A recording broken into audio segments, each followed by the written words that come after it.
Sobat semuanya, untuk fokus pengadaan calon ASN tahun 2024, setidaknya di sini ada 4 fokus. Yang pertama yaitu tenaga guru dan juga tenaga kesehatan. Kemudian seoptimal mungkin menyelesaikan permasalahan tenaga non ASN atau tenaga honorer. Kemudian merekrut talenta baru. Kemudian mengurangi yaitu yang terdampak nanti di bagian transformasi digital ya.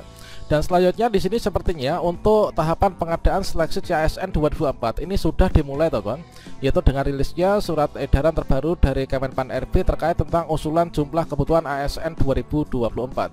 Nah, di sini untuk formasi di tahun 2024 ini cukup banyak, ada 2,3 juta formasi teman-teman. Namun di sini kita akan berbagi update informasi terbaru yang perlu kita catat ya, berdasarkan dari pengalaman di tahun-tahun sebelumnya. Setidaknya di tahun 2024 ini nanti akan ada penentu utama honorer itu lulus ataukah tidak lulus ya di seleksi P3K di tahun 2024. Nah, kira-kira langkah strategis apa yang teman-teman tenaga honorer ini upayakan sehingga kita bisa lulus seleksi tahun 2024. Dan kalau misalkan nanti ada yang nggak lulus, kriteria honorer yang tidak lulus di seleksi P3K Guru tahun 2024 seperti apa? Silahkan simak video ini sampai selesai. Namun sebelum kita lanjutkan, perlu saya ingatkan, bagi teman-teman yang mungkin baru saja menemukan channel ini, silakan klik tombol subscribe-nya dan aktifkan notifikasi loncengnya, sehingga nanti jika ada update video terbaru, kalian tidak akan ketinggalan informasi. Baiklah sobat-sobatnya, seperti yang baru saja dirilis ya, diumumkan langsung oleh Bapak Presiden kita yaitu Bapak Joko Widodo bahwasanya pemerintah ini telah mempersiapkan 2,3 juta formasi calon ASN tahun 2024. Nah, di sini juga termasuk membuka ruang bagi teman-teman fresh graduate dan juga kebutuhan ASN di daerah. Jadi yang diuntungkan itu bukan hanya teman-teman yang fresh graduate, namun juga teman-teman guru honorer, termasuk juga tenaga honorer yang di instansi pusat dan juga daerah ini nanti akan diuntungkan ya dengan pelaksanaan seleksi calon ASN tahun 2024 nanti. Hal tersebut juga dikonfirmasi yaitu oleh Bapak Menpan RB yaitu Bapak Abdullah Azwar Anas bahwasanya di sini diproyeksikan yaitu mencapai 2,3 juta formasi ya untuk pemerintah pusat dan juga pemerintah daerah teman-teman. Jadi di sini nanti juga akan diberikan kesempatan untuk teman-teman di ruang talenta digital ya. Dan untuk fokus seleksi CASN tahun 2024 setidaknya di sini ada 4, yaitu berfokus pada tenaga guru dan juga tenaga kesehatan. Kemudian seoptimal mungkin menyelesaikan permasalahan tenaga non ASN di instansi pemerintah baik itu pusat maupun juga daerah. Kemudian merekrut talenta baru atau fresh graduate melalui seleksi CPNS. Kemudian juga mengurangi sedapat mungkin rekrutmen jabatan yang akan terdampak oleh transformasi digital dengan mengutamakan yaitu talenta digital teman-teman. Memang pada seleksi CASN dari tahun ke tahun itu tetap saja ada 2 kemungkinan. Dikarenakan seleksi tentunya ada 2 kemungkinan, yang pertama lulus dan juga yang kedua ini tidak lulus. Meskipun dari pemerintah ini telah mengupayakan untuk memberikan formasi yang sebanyak-banyaknya, namun di sini berdasarkan dari pengalaman di tahun-tahun sebelumnya ini adalah sepertinya untuk faktor penentu utama honorer ini nanti bisa lulus atau tidak lulus ataupun juga tuntas tidak tuntas di tahun 2024 ini adalah terkait tentang formasi teman-teman. Jadi formasi ini merupakan penentu utama apakah kita nanti bisa lulus ataukah tidak lulus ya. Nah, seperti yang kita ketahui bahwasanya di sini surat edaran terbaru dari Kemenpan RB tertanggal 21 Desember 2023. Di sini Kemenpan RB ini telah memberikan surat edaran yaitu kepada seluruh pejabat pembina kepegawaian ya di instansi pemerintah, baik itu di pusat maupun juga daerah. Yang mana surat edaran ini terkait tentang usulan jumlah kebutuhan ASN tahun 2024. Yang mana di sini seperti yang kita lihat yaitu untuk pengadaan ASN di tahun 2024 itu akan ada 2 jenis. Yang pertama yaitu P3K. Nah, P3K itu khusus bagi teman-teman pelamar non ASN atau dari kalangan honorer ya.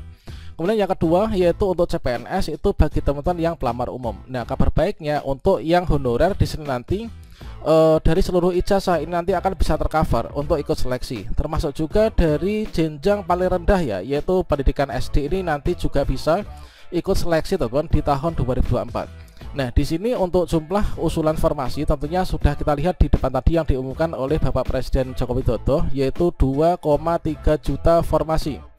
Nah, 2,3 juta formasi apakah ini nanti akan dibuka seluruhnya di tahun 2024? Nah, tentu saja tidak ya, berdasarkan dari pengalaman di tahun-tahun sebelumnya. Seperti yang kita ketahui bahwa dari surat edaran Kemenpan RB tertanggal 21 Desember ini adalah dari Kemenpan RB itu menyuruh seluruh Pemda ini untuk mengajukan formasi, yaitu usulan formasi melalui e-formasi. Dan untuk pengajuan melalui informasi ini paling lambat yaitu tanggal 31 Januari 2024. Artinya setelah tanggal 31 Januari ini kalau misalkan Pemda kita ini tidak mengusulkan formasi, ya sama saja nanti sama dengan di tahun sebelumnya, yaitu Pemda tersebut tidak akan menyelenggarakan seleksi CASN 2024. Dan tersebut akan berdampak bahwa kita honorer yang berada di daerah itu tidak akan bisa ikut seleksi tahun 2024. Jangankan kita lulus, tentunya kita mendaftar saja nanti nggak akan bisa ya. Kalau misalkan kita lihat alur pengadaan seleksi CASN, yang namanya surat edaran terkait tentang usul kebutuhan formasi merupakan salah satu tahapan awal untuk penyelenggaraan seleksi calon ASN. Nah, di sini dari Pan RB ya, ini adalah telah memproyeksikan 2,3 juta formasi di tahun ini. Namun kalau misalkan Pemda sampai dengan tanggal ini nggak mengajukan formasi sesuai dengan kebutuhan, di sini nanti tidak akan terselenggara seleksi CASN di daerah tersebut. Seperti yang kita ketahui bahwa untuk alur seleksi CASN itu kan di sini ada 6 ya teman-teman. Yaitu tahap pertama yaitu tahap perencanaan. Nah, tahap perencanaan itu adalah melalui usulan formasi seperti ini. Jadi untuk yang tahap perencanaan di sini adalah dari seluruh Pemda ya, pemerintah, instansi pusat maupun juga daerah ini melakukan pengusulan kebutuhan. Nah, usul kebutuhan ini melalui e-formasi. Kemudian e-formasi ini diterima oleh Kemenpan RB. Kemudian di sini dari Pan RB ini melakukan validasi terkait tentang usul kebutuhan formasi dari masing-masing instansi pemerintah. Nah, selanjutnya dari jumlah formasi yang diusulkan tentunya nanti akan dipilah-pilah apakah nanti ditambah formasinya ataukah nanti formasinya dikurangi atau seperti apa.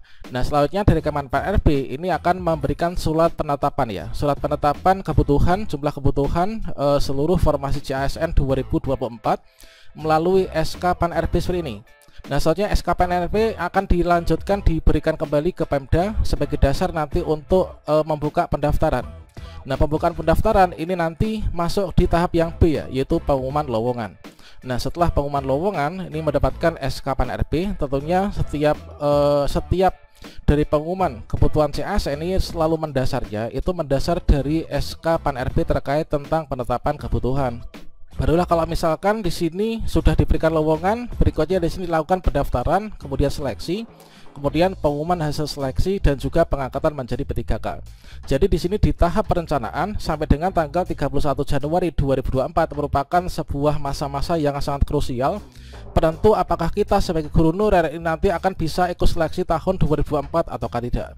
Percuma saja kita berharap kalau misalkan Pemda kita ini nggak mengajukan formasi sesuai dengan kuota yang diberikan oleh Pan RB ya. Kita ambil contoh yaitu pengalaman di tahun-tahun sebelumnya. Katakanlah di sini tahun yang paling terdekat yaitu telah ditetapkan yaitu untuk penetapan kebutuhan calon ASN 2023. Ini adalah untuk CPNS ada 24.000, kemudian P3K di pusat ini ada 56.000, kemudian di daerah ini totalnya ada 943.373. Yang mana untuk P3K guru ini adalah alokasinya 580.000 teman-teman. Kemudian untuk P3K kesehatan dan juga teknis sehingga totalnya ini ada 1 jutaan formasi ya. Ini adalah tentang rencana kebutuhan CASN tahun 2023. Nah, di sini padahal ketika itu sudah disampaikan juga oleh Menteri Keuangan bahwa untuk penggajian ini sudah diberikan pada dana alokasi khusus ya, yang mana di sini untuk penggajian formasi P3K ini sudah langsung dimasukkan pada anggaran teman-teman. Kemudian juga masing-masing daerah tentunya juga sudah diberikan yaitu untuk alokasi pembayaran gaji dan tunjangan dari P3K.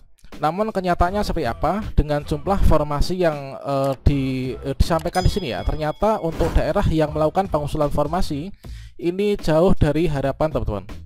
Katakanlah kita ambil untuk formasi P3K guru. Nah, formasi P3K guru di tahun 2023 ini adalah kebutuhannya kemarin ada 580.202. Kemudian untuk penetapannya yaitu daerah banyak sekali yang nggak mengajukan formasi sehingga untuk formasi yang ditetapkan ini hanya 296.084. Jadi dari 500.000 ini hanya 200 ribuan yang ada ya formasinya di tahun tersebut. Kemudian banyak juga daerah-daerah yang tidak melakukan pengusulan formasi, dan alhasil yaitu daerah yang nggak melakukan usul formasi ini tidak menyelenggarakan seleksi CASN ya di tahun 2023 kemarin. Nah, sehingga di sini kita bisa melihat grafik bahwasanya di sini dari tahun 2023 ini adalah 601 ribuan formasi yang dibutuhkan, namun yang dibuka formasinya hanya 200 ribuan teman-teman. Dan selanjutnya harapan kita seperti apa? Tentu saja langkah selanjutnya kita berdoa semoga daerah kita ini mengusulkan kebutuhan formasi yang sebanyak-banyaknya sehingga kita bisa lulus tahun